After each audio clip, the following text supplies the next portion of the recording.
Всем доброго дня! Вы снова на YouTube-канале Казахстанской Федерации Триатлона, а это значит снова триатлонный дайджест. Да, немножко придется меня потерпеть, мой не самый приятный вид и занудливый голос. Но все самое интересное, что было за неделю в казахстанском и мировом триатлоне, мы сейчас обязательно обсудим. В этом году Казахстанская Федерация Триатлона впервые в своей истории запустила клубную систему. Что это такое и как это нужно было воплощать, спортсмены про категории и Age Group, собственно говоря, на себе испробовали. Для того, чтобы эти клубы организовались, нужно было воплотиться вместе, создать и найти общую цель. Официально было зарегистрировано не так много клубов, в дебютном сезоне их было всего лишь 6, но хочется верить, что дальше это число и это количество клубов будет только расти. Нужно отметить, что этими клубами являются компании и клуб ARG Team, Nomad Tri Club, Miron Triathlon Team, Iron Казахстан, школа триатлона World Class Алматы и Триатлон Актобе.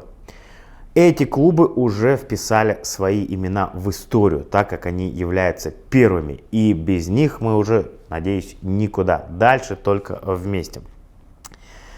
Представители категории Pro и Age Group состязались на этапах Кубка, набирали рейтинговые очки в течение года.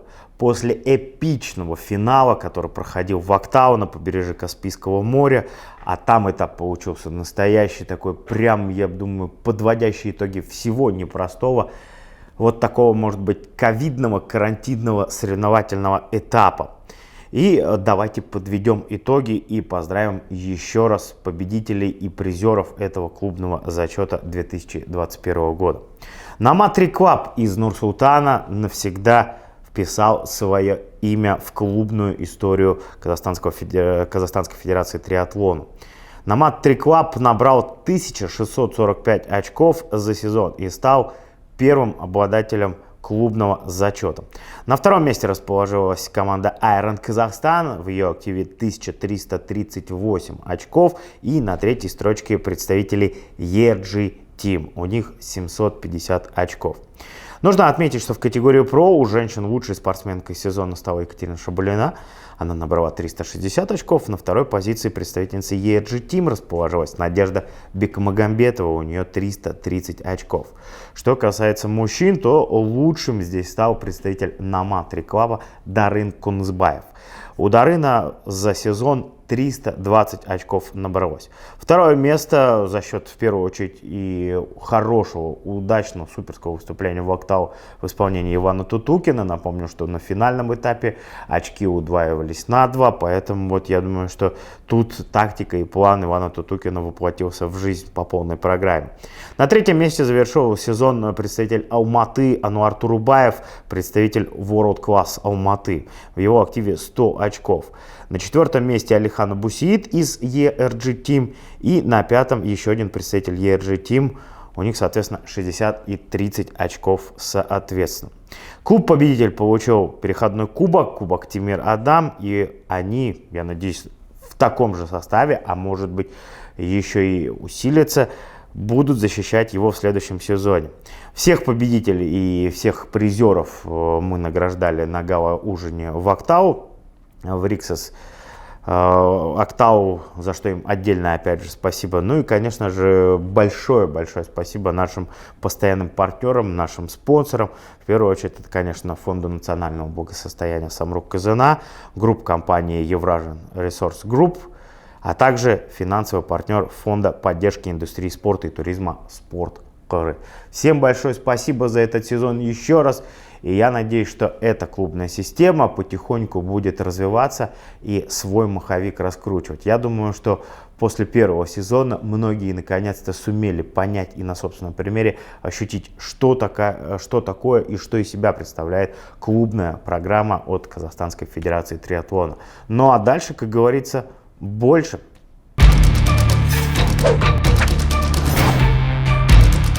В воскресенье в столице Казахстана проходило необычное соревнование, я бы даже сказал, для нынешнего времени года. Так уж получилось, что зима в Нур-Султан заглянуло немножко рановато. И вот первое число октября – дуатлон в самом сердце столицы. Ботанический сад стал местом проведения данного мероприятия, организатором которого является Астанинская федерация триатлона при поддержке КФТ. Нужно сказать, что на старт было зарегистрировано более 160 участников. Не все, к сожалению, сумели прийти по тем или иным причинам, но кто-то, может быть, испугался того фактора, что с утра в столице Казахстана начал легкими хлопьями падать снег. Но как только гонка стартовала, этот снег моментально растаял. Я даже скажу, что и ветер на мгновение прекратился, легкий дождик моросил, но я думаю, что бежать по такой погоде было только в кайф. Тем более, что были люди, которые и хорошо утеплились, а были, кто и вот так вот в трясюте показывал своим примером, что гонка действительно в кайф. 5 километров беговой дистанции, 20 километров вело и 2,5 километра на заключительной стадии. Нужно отдать должное, победители и призеры в различных возрастных категориях нашли и выявили сильнейших и лучших атлетов не только из столицы Казахстана. Так нужно отдать должное, что близлежащие города, в том числе и Павлодар, и Темиртау, и Караганда, в общем, представители всех городов, которые рядом со столицей находятся, приехали и сумели принять участие в этих соревнованиях. С чем мы их, собственно говоря, и поздравляем. Но надеюсь, что таких стартов, таких мероприятий в столице Казахстана с каждым годом будет все больше и больше. И, соответственно, массовость, спортивная составляющая нашего города будет расти и развиваться.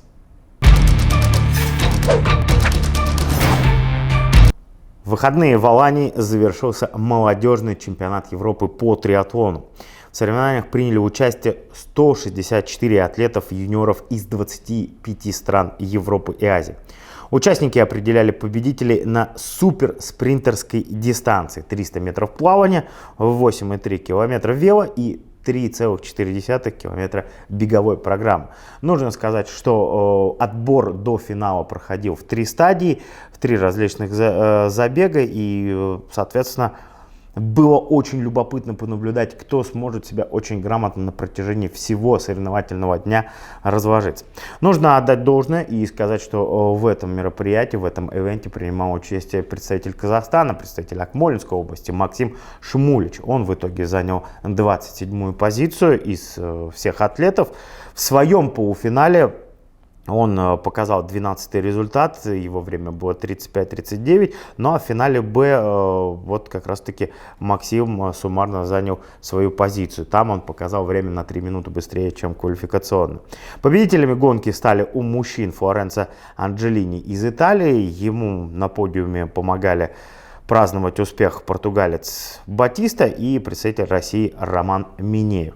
У девушек удивительно было наблюдать на верхней строчке пьедестала Мара Кромбач из Люксембурга, на второй строчке Рошель Лаши из Италии и третьей стала на чемпионате Европы Соня де Йонинг из Нидерландов. Вот такие итоги гонки, которые проходили в Алании. В Алматы 26 сентября прошел массовый забег, но не просто массовый забег, а Алматы марафон. Он получился юбилейным, 10-м, с чем поздравляем, конечно же, его организаторов, которые продолжают развивать и двигать спорт в южной столице. В этом году мероприятие прошло, как я сказал, уже в 10-й раз, и более 5000 атлетов вышло на старт дистанции. 4 категории: это был марафон, это был полумарафон, дистанция на 10 километров, также была включена дистанция скандинавской ходьбы и эстафета. Отдадим должное организаторам, что они сумели очень здорово и качественно провести данное мероприятие, соблюдая, опять же, все нормы, связанные с карантином. При этом отмечу, что не только представители нашей страны принимали участие, но и наши соседи тоже приехали и поучаствовали в данном мероприятии. В день марафона атлетам пришлось встать чуть-чуть пораньше. В 7:30 утра был старт марафонской дистанции, 42 километра. Скажу, что 2 круга была протяженность, ну и общий перепад высот 456 метров с учетом рельефа Алматы. Трасса достаточно непростая, но при этом очень интересная. Победителями дистанции марафон у мужчин стал Ислам Амангос, его время 2 часа 41 минута.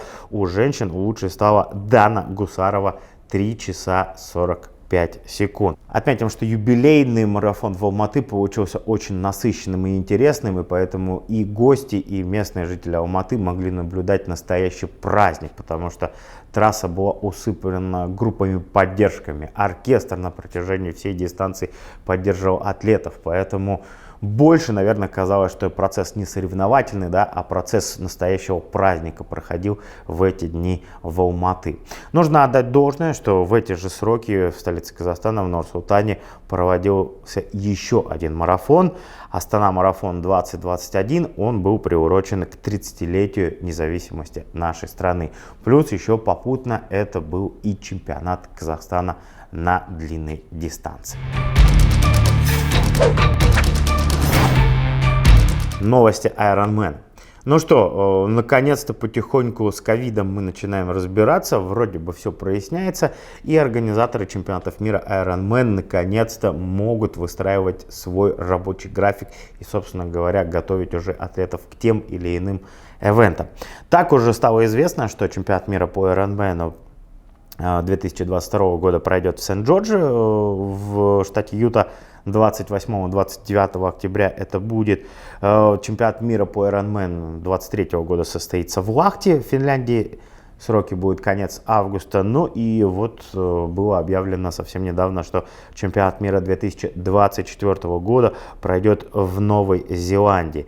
Таупо примет, и это мероприятие состоится 14-15 декабря. Так что я думаю, если горите большим желанием и если есть возможность, то, собственно говоря, милостью просим. Времени для подготовки к этому мероприятию достаточно много, поэтому можно, я думаю, подготовиться и подвести себя в хорошей форме.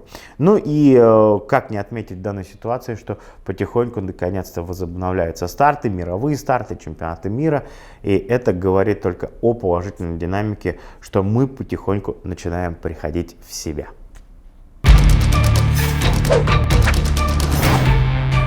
В минувшие выходные состоялась, наверное, одна из самых дорогих гонок на длинной дистанции Ironman Чаттануга, что в Теннесси.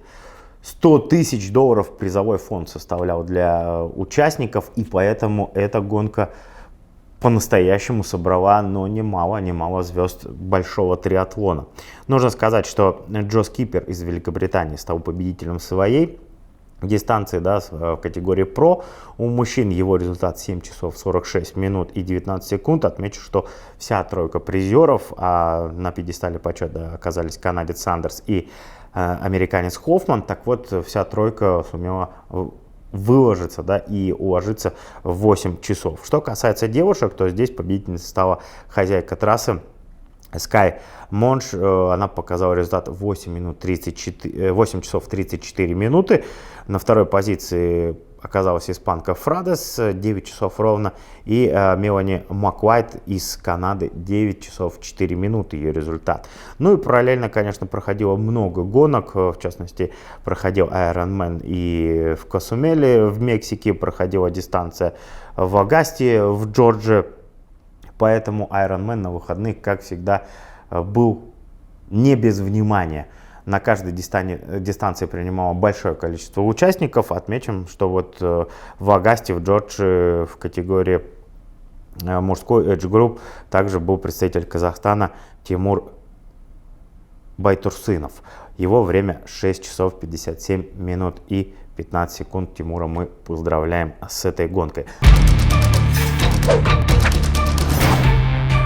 Вот таким получилась эта неделя. Может быть, не такая богатая и яркая на события, но тем не менее новости были, и мы продолжаем следить, мы продолжаем держать руку на пульсе и сообщать вам о всем самом интересном, что проходит и происходит в казахстанском и мировом триатлоне. Это был триатлонный дайджест. Не забывайте подписываться, ставьте колокольчики, лайки, дизлайки, комментарии в том числе приветствуются. Всем говорим большое спасибо, до новых встреч, болейте на здоровье.